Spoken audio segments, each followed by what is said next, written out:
Dil-katakesi stijaj nixtieq inkompli hekk nirrifletti magħkom dwar it-talba żgħiża tar-Rużarju. U dejjem qed nieħu xi ħsibijiet mill-tagħlim tal-Papa Ġwanni Pawlu II dwar din it-talba, ma speċjali mill-ittra apostolika li huwa kiteb dwar ir-Rużarju tal-Verġni Marija, din il-Papa Qaddis tal-żminijietna. F'mument minnhom eżistijej, il-Papa jgħidilna hekk: ħafna sinjali juru li sal-lum il-Verġni mbierka tixtieq li b'din it-talba turi l-ħsieb tagħha ta' Omm tal-uliet kollha tal-Knisja li fdala l-feddej fuq is-salib fil-persuna tad-dixxiplu l-maħbub, Mara, hawn u ibnek.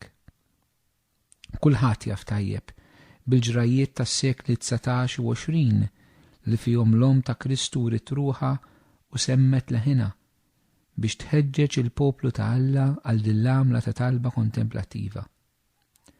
L-aktar li nixtieq insemmi minħabba l-effetti kbir fuq il-ħajja tal-insara u minħabba l-għarfien awtorevoli li kellhom il-Knisja huma d-deritt ta' Lourdes u ta' Fatima.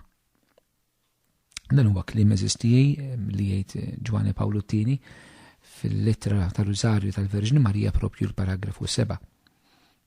Nirriflettu daqsxejn ftit fuq u l-ewwel ħaġa tgħidilna ħafna sinjali li sal-lum juru li l-Verġni mbierka tixtieq din it-talba tar-Rużarju.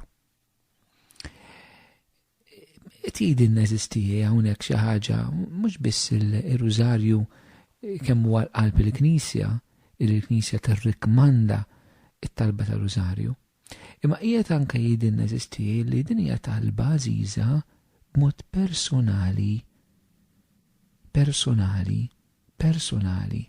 minn Ommna Marija. Il-Papa qed jirrikonoxxi illi Ommna Marija matul l-istorja intervjeniet mu speċjali bid-deriet ġenwini tagħha sabiex turina kemm huwa l-qalba li aħna nitolbu ir-Rużarju. Eżistijej. Juża l-kliem deret u semmet leħinha biex turina kemm hija l-qalba it-talba tar-Rużarju. Jgħidilna li bidin it-talba tar-Rużarju hija qed turi l-ħsieb tagħha ta' Omm il-mod kif hi titkompli tieħu ħsiebna.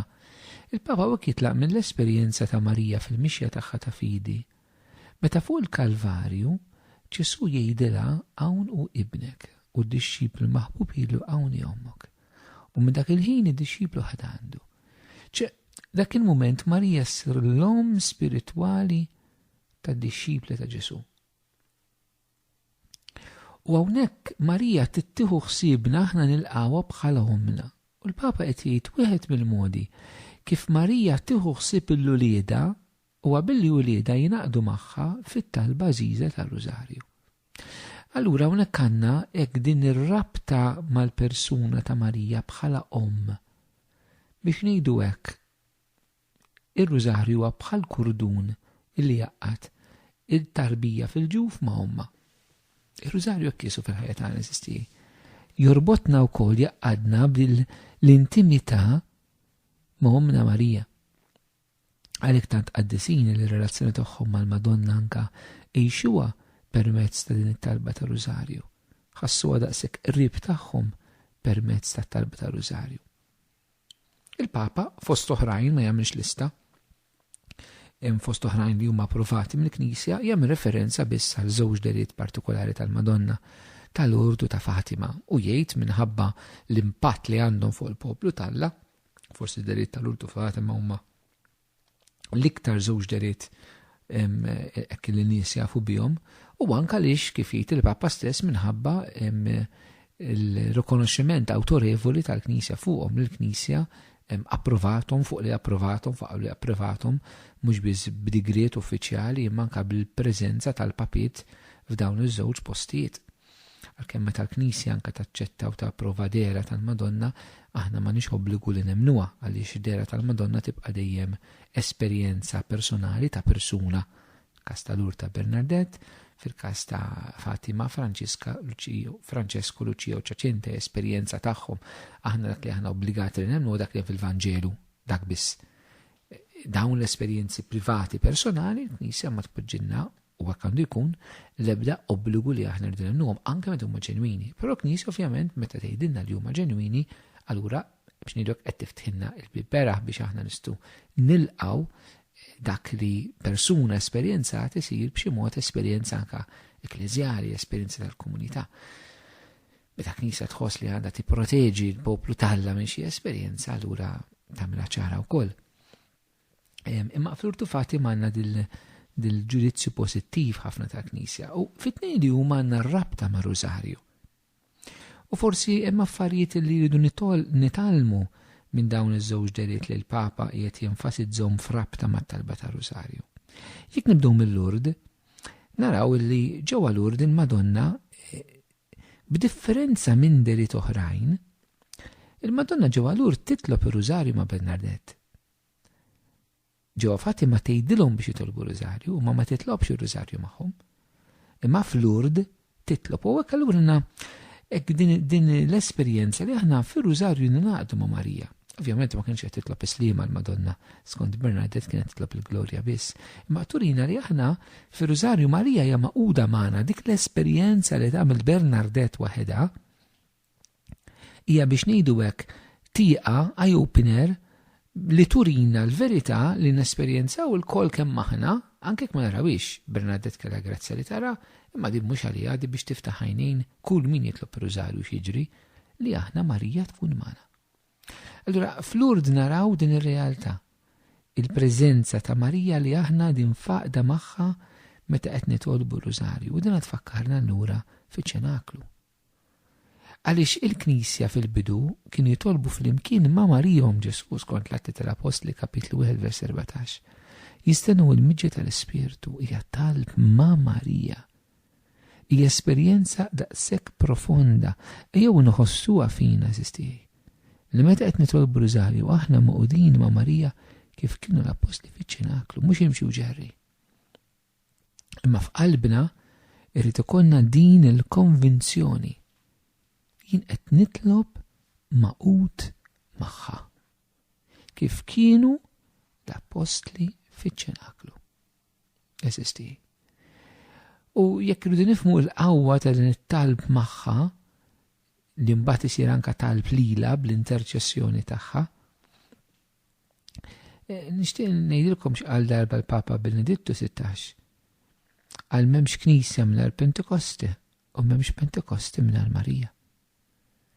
Kemm hija qawwija li aħna nitolbu ma' Marija għax nirċievu d-don tal-Ispirtu Santu li għamilna bħala Knisja sistej. Il-Rożarju jsir allura rifless ta' ċenaklu li nitolbu fl-imkien din it-talba ma' Marija. U allura forsi waħda mill-ikbar grazzi li aħna nitolbu r-Rożarju hija proprju li aħna nintlew bl-Ispirtu Santu. Marija l-arusa tal-Ispirtu. Hija interessanti li meta l-Madonna marret iżulha l-Elisabetta għall-preżenza ta' Marija timtela bl-Ispirtu Santu. Meta aħna nitolbu ma' Marija l-Ispirtu Santu jiġi. U meta ġi l-Ispirtu Santu x'jagħmel? Ifejjaq, jagħmel mirakli, keċċi xjaten. Ġib il-paċi, l-imħabba u l-ferħ. Tant nies jgħidulek meta nitlob Rożarju jiena nħoss dan kollu hekk il-paċi, il-ferħ, is-serenità. Eżisti dak huwa l-ħidma tal-Ispirtu Santu. Il-frott tiegħu skont San Pawl fl-Ittra Galatin kapitlu 5 vers 21, il-frott tal-Ispirtu, l-imħabba, l-ferħ, il-paċi, tibija, r-rażan. Meta aħna nitolbu Marija nimtlew bl-Ispirtu allura nġarbu din ir-realtà. Għalhekk anke permezz ta' Rożarju wkoll saru diversi fejqan u mirakli għaliex huwa l-Ispirtu Santu li jagħmel dawn l-affarijiet mhux il-Madonna. Imma nitolbu magħha aħna jiġrilna l-istess kif ġara fiċ-ċenaklu u kif ġara Elisabetta. Nesperjenzaw il-miġġja tal-Ispirtu Qaddiż. Imbagħad minn Fatima eżistijej naraw li huma deriet marbutin ħafna mat-talba tar-Rożarju. Waħed minn messaġġi tal-Madonna ġewwa Fatima huwa biex nitolbu Rożarju kull jum waħda minnhom. Hija biex nitolbu ir-Rożarju kull jum. Darba xi ħadd li kien qrib Luċija ta' Fatima għalilha imma għaliex il-Madonna qaltilna Fatima itolbu rużarju kuljum, ma qed marru qudies kuljum. U Luċija, il-tweġiba tagħha kienet sempliċi. Qalet kieku Marija qaltilna morru qudies kuljum, dan il-messaġġ għad-dinja kollha, tajjeb ma kienx għal Fatima biss, il-verità hi li hemm ċerti nies m'għandhomx l-Ewkaristija kuljum, m'għandhomx saċerdoti, jridu jivvjaġġaw, m'għandhomx il-possibilità li jmorru qudies kuljum. Imma r-rużarju kuljum kulħadd jista' jitolbu. Ekk allura għandna dan il-messaġġ biex nitolbu rużarju kuljum, biex nitolbu għall-paċi jeżisti, dan nitkellem fih iktar il-qudiem hemm dwar it-talba ta' rużarju frabta mal-paċi wkoll. Imma hawnhekk Marija qed titlobna u dan għad-delitt ta' Fatima jseħħu f'kuntest tal-gwerra jeżisti bejn l-ewwel u t-tieni gwerra dinjija. U allura Madonna talbet it-talba ta' rużarju għal paċi fid-dinja fil-kuntest tal-gwerra. Kemm għandna bżonna anke din illum fi żminijietna. Nitolbu rużarju kuljum, nilqgħu dan il-messaġġ ta' Marija jeżisti fil-gwerer ta' ġewwa fina, fil-gwerra tal-ħira, tas-supervja, tal-mibeda, fil-firdiet fiż-żwieġ u fil-familja, fil-pik fuq il-post tax-xogħol, fil-ġnuż bejn pajjiż u ieħor, f'sitwazzjonijiet ta' rivolti ċivili, f'gwerra birda bejn nazzjoni u ieħor. Kemm għandna bżonn anke aħna nitolbu, nieħdu dan il-messaġġ, itolbu ir-rużarju kuljum u wieħed mill-messaġġi. Anke aħna minnhom dal-boħra fil-messaġġi ta' Fatima l-Madonna tgħid li hija s-Sinjura tar-Rużarju i biss li tista' tgħin l-umanità tal-lum. F'dan il-konflitti kbar li d-dinja qiegħda tgħix minnhom fejn Alla u offiż il-fidja mwarba jeżisti. Kemm għandna bżonn induru jekk il-Madonna qed tgħidilna u l-Knisja approvata li i biss tista' tgħinha u tridna nitolbu rużarju. Ġwanni Pawlu Tieni qed jgħid, Marija turina li tixtieq din it-talba. Tixtieq li aħna wlieda inħalluha tersaq lejna permezz ta' din it-talba u flimkien magħna aħna rresqu t-talb tagħna l-Alla.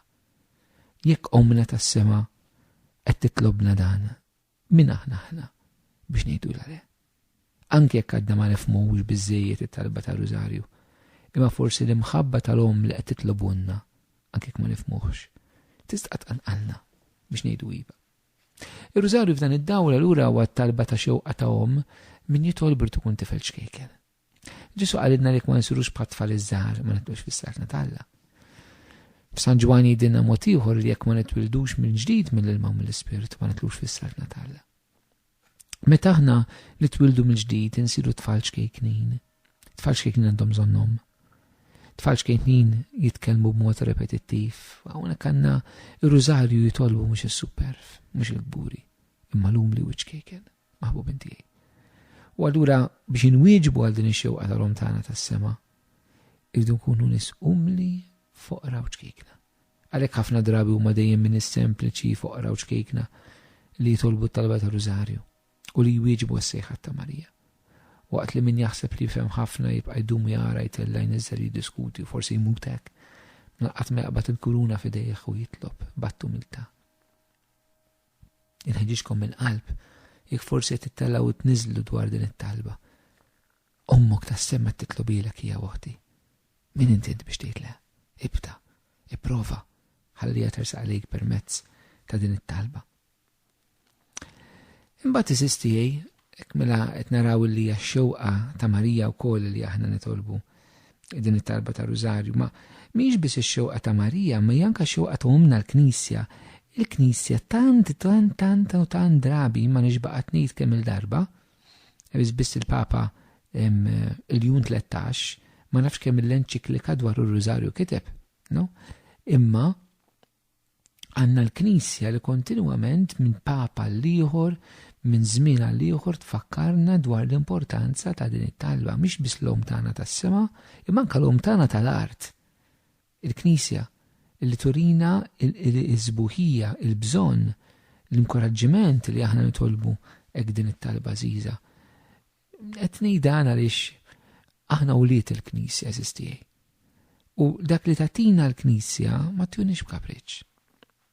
Ħafna qalu jekk il-Knisja għarfet il-validità kbira ta' din it-talba tal-Rużarju u Omna tas-sema qed tgħidilna hekk. Min aħna biex ngħidu le. Plassi li għandna tant qaddisin maħbubin tiegħi. Tant qaddisin u liet Marija ta' qabilna biex niftehmu allura illi talbu din it-talba l uħud minnhom din it-talba saret biex ngħidu hekk il-ħobżna ta' kuljum għal-jum. Biżejjed insemmu pereżempju l-Bartolongo, Pompej, li dan kien saċerdot satanista, u sema din il-vuċi tgħid li min ixerret ir-Rużarju salva. Propju konvertitu għatta ħajtu kollha kemm mhix jandar it-talba ta' Rużarju bejn is-santwarju ta' Pompej dedikat il-Madonna ta' Rużarju.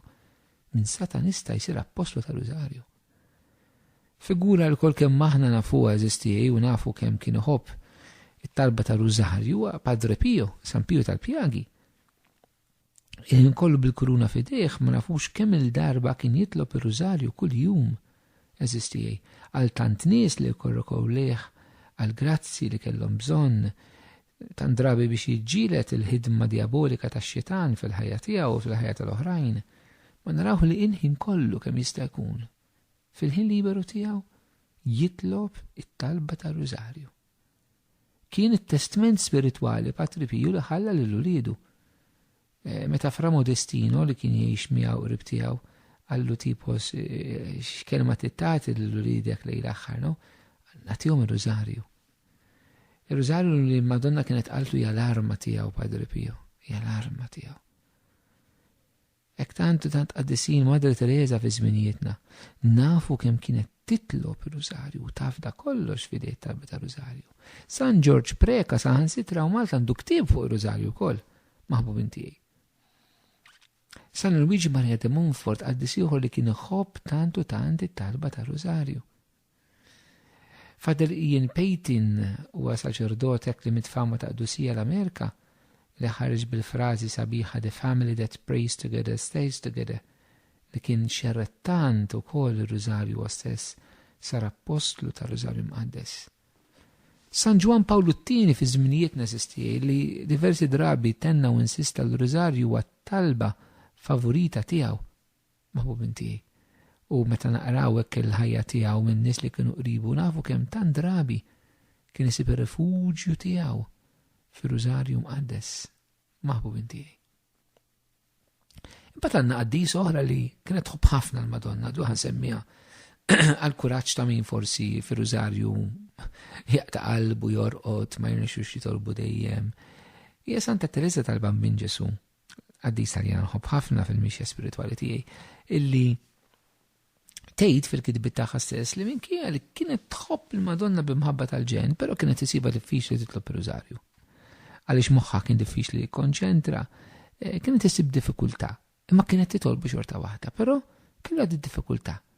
U din hija sabiħa żistiex turina li aħna hija frotta mħabba lejnhom tagħna tas-sema nitolbu din it-talba anke aħna jkun id-diffikultajiet tagħna dwarha ma ninġabrux, nindistrajjaw ruħna, eċċetera, ma jekk tant qaddisin eżisti qabilna semmejna ftit illi kienu tant u tant devoti ta' Rużarju Mqaddes, illi Rużarju Mqaddes uħud minnhom sar it-talba tagħhom wara ovvjament liturġija u l-Ewkaristija. Dawn mhux biex nimitawhom u jekk Padre Pio kien jitlob 60 posta rid nitlob 61 anzi iktar minnu mhux għalhekk. Alla jagħti il-grazza tiegħu wkoll fuq dawn l-affarijiet, ma nippruvawx nimitaw affarijiet li l-mulej ma tanix il-grazza biex nimitaw. Imma nsab minn daw il-qaddisin aħna nieħdu eżistijaj kemm huwa importanti. Jekk daw il-qaddisin skopru xi ħaġa u aħna għadna ma skoprejniex, allura li xi weda fuqna mhux fuqhom. Il-Knisja meta tina l-qaddisin turina it-triq tal-qdusija tagħhom, it's a sure sign, hija ċertezza.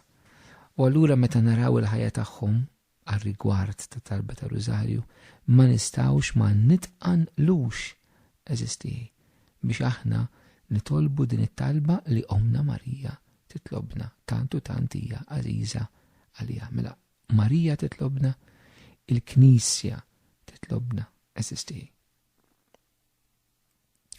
U tweġiba kif qed ninsisti hija tweġiba tal-umiltà, hija tweġiba ta' nisumli, ta' tweġiba l-nies li jixtu jgħidu iva mill-qalb. Nixtieqek illi allura aħna fejn aħna fil-mixja hekk nagħtu każ din ir-realtà. Hekk ir-Rużarju toħdux bħala u jgħin għandi l-mod ieħor kif nitlob. Iva jista' jkollok mod ieħor kif titlob. Imma dan huwa l-mod li l-Om tagħna tas-sema qed tippropunilek. Anke jekk għandek mod ieħor żommu ma tistax dan iżidu mhux għalfejn tneħħi affarijiet oħrajn, imma żżid rużarju ma' dak li inti diġà qiegħed tagħmel. Forsi qed tagħmlu tajjeb ħafna li qed jgħinek ħafna tresaq riplejn Alla. Ma din hija sejħa, forsi qed tismagħha llum qed tidħol fil-qalb tiegħek. Forsi tismagħha l-ewwel darba, forsi qed tirrealizza issa li din hija sejħa li Omna Marija qed tagħmellek.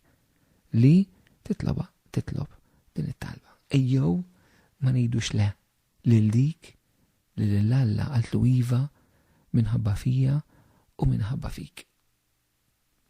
Il-qaddesin eżistijaj, meta naraw il-ħajja tagħhom viżavi talba ta' rużarju, never ending, għandu minku il-rużarju sar appostolat għalih, mhux biss li jitlob huwa ma li anke li juża talba ta' rużarju bħala mod kif jevanġelizza billi n-nies jikkontemplaw fuq il-ħajja u l-misteru ta' Ġesu. U għalhekk naraw fil-qaddesin li rużarju ħadem bejniethom u fihom biex ngħidlek b'mod differenti skont l-istat tal-ħajja tagħhom, skont l-ispiritwalità partikolari tagħhom, u aħna irridu niskopru wkoll maħbubin tiegħi. Mod speċjali jekk inħeġġiġkom anke fiż-żwieġ u fil-familja fejn hu possibbli illi twieġbu għall nissejħa tal-Om tagħna u għas-sejħa tal-Knisja illi nitolbu b'din it-talba.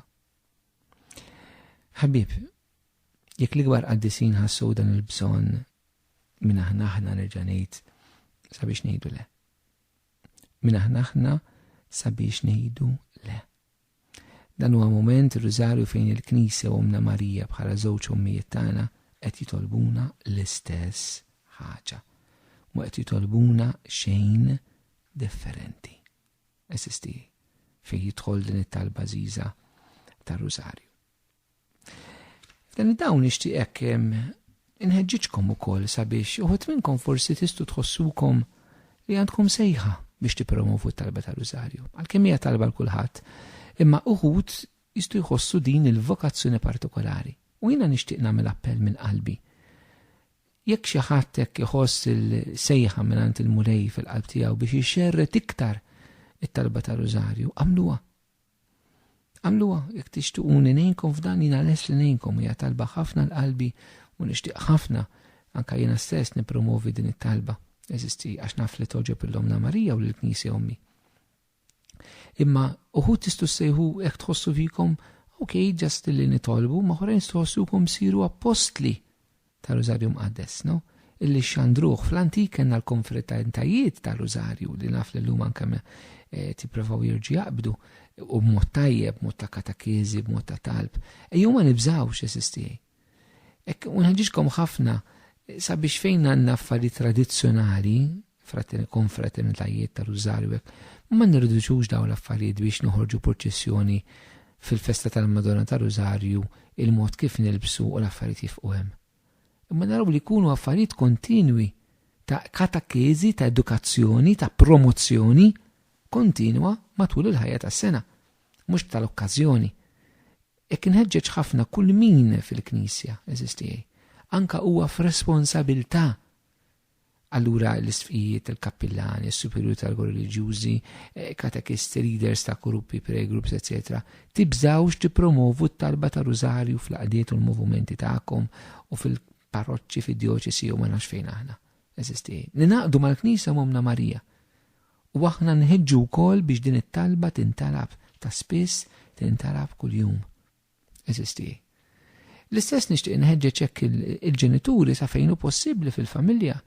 Anke li tkunu kreattivi xi drabi sakemm qegħdin tistennew il-ġenituri l uliedkom ħerġin mill-iskola pereżempju u l-katekiżmu l-mużew. Kemm sabiħa li flok nitkellmu fuq 100,000 ħaġa jew fuq persuni oħrajn mingħajr huma preżenti titolbu Rużarju flimkien. Tibżgħux billi tibdew tnejn jien naf esperjenza ta' fuq ix-xogħol ta' nies li bdew Rużarju fil-post tax-xogħol tagħhom anke b'2-3 minn nies li llum il-ġurnata kiber u żdied. Eżisti. Naf realtajiet ta' nies li jintaqgħu flimkien jitolbu Rużarju għal vokazzjonijiet mod speċifiku. Eżisti. Hekk ma kemm għandna bżonn il-koll kemm aħna ngħid imma jien kif nista' jekk il-mulejt ingrazzja nkun apostlu ta' Rużarju Mqaddes, kif nista' nħeġġeġ, kif nista' nwassal mingħajr ma ndejjaq l-ħadd ma neffetta l-ħadd imma billi nipproponi li din hija talba. Talba għażiża anke Knisja llum.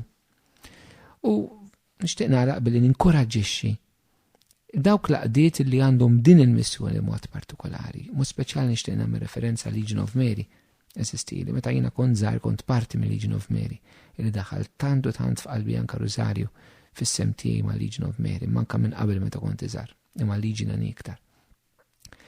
Ek għajmu mill-ġdid fikom l-imħabba u l-entużjażmu għal Rosario Mqaddes, tibżawx tipproponuh. Ma nħarsux lejh aħna stess membri ta' qdietis u xi ħaġa li rilevanti kważi qed narmu aħna qabel waqt. Le eżisti. Din hija missjoni li l-Knisja fdatilkom, hija karizma li l-Ispiritu Santu tagħkom permezz ta' Rosario Mqaddes.